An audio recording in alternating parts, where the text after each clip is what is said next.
मोजां मोननाय खोनानायावथ' जोबोद मोजां।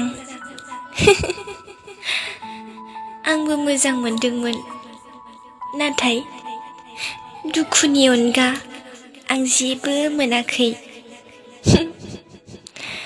आंनि मोजां मोननायाव फारागथिया खालि बेल'।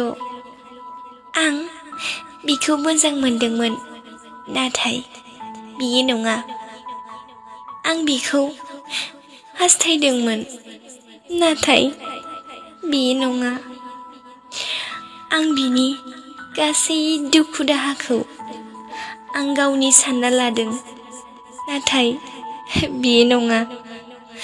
बिनिखायनो आं बेबायदि लामाखौ नागारबाय, जाय लामायाव आंखौ बुजिग्रा रावबो गैया।